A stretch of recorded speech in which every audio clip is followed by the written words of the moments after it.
फूलों की मलिका और जालिम लड़की।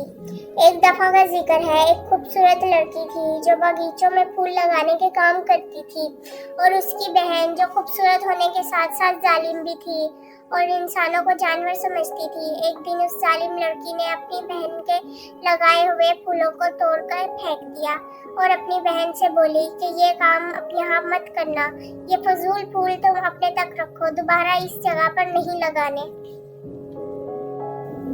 लड़की का नाम रोजी था। रोजी टूटे हुए फूलों को देखकर रोने लग गई और उनसे माफी मांगने लगी।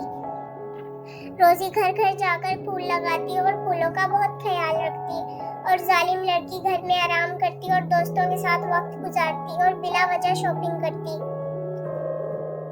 ऐसे ही वक्त गुजरता गया और उनके पास पैसे खत्म हो गए। रोजी ने जो पैसे जमा किए थे उन सब पैसों से वो फूल खरीद लाई। इस बात का जालिम लड़की को बहुत गुस्सा आया और उसने अपनी बहन को जान से मारने की कोशिश की, लेकिन अचानक एक खूबसूरत गुलदस्ता बीच में आ गया और उसने जालिम लड़की को मार दिया और रोजी को बचा लिया। रोजी उसको देखकर बहुत हैरान हुई। उस गुलदस्ते ने कहा, तुमने हमेशा हमारा ख्याल रखा और मेरे साथियों का भी ख्याल रखा, इसीलिए तुम्हारी जान बचाना हमारी जिम्मेदारी थी। कुछ दिन बाद रोजी को एक महल के बागीचे में फूल लगाने का काम मिला। जब वो बताए हुए पता पर गई तो वहाँ एक खूबसूरत दरवाजा था। रोजी जब दरवाजा खोलकर अंदर गई तो वो खूबसूरत बाग दिखा जो जादुई फूलों से बना हुआ था।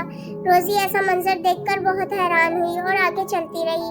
चलते चलते उसे फूलों से बना हुआ महल दिखा। महल इंतहाई खूबसूरत था। रोजी को अपनी आंखों पर यकीन न आया और वो महल के अंदर गई। महल में हर चीज फूलों से बनी हुई थी।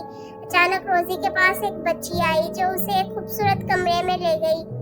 कमरे में भी हर चीज फूलों से बनी हुई रखी थी और वहाँ खूबसूरत गुलाब के फूलों से बना हुआ ड्रेस था। उस बच्ची ने रोजी को लिबास बदलने को कहा और वहाँ से चली गई। रोजी ने कमरे में रखा हुआ गुलाब के फूलों से बना हुआ ड्रेस पहना जो उस पर इंतहाई खूबसूरत लग रहा था और अचानक रोजी गायब होकर एक खूबसूरत बागीचे में पहुंच गई जहाँ हर तरफ फूल ही फूल थे। फिर अचानक उसके सामने वही गुलदस्ता आया जो एक राजकुमार में बदल गया। राजकुमार ने रोजी से शादी का इजहार किया। रोजी को अपनी किस्मत पर बहुत हैरत हुई। राजकुमार ने उसे कहा कि फूलों की रानी तुमसे बेहतर कोई नहीं बच सकती। रोजी ने राजकुमार से शादी कर ली और दोनों हंसी खुशी जिंदगी गुजारने लगे।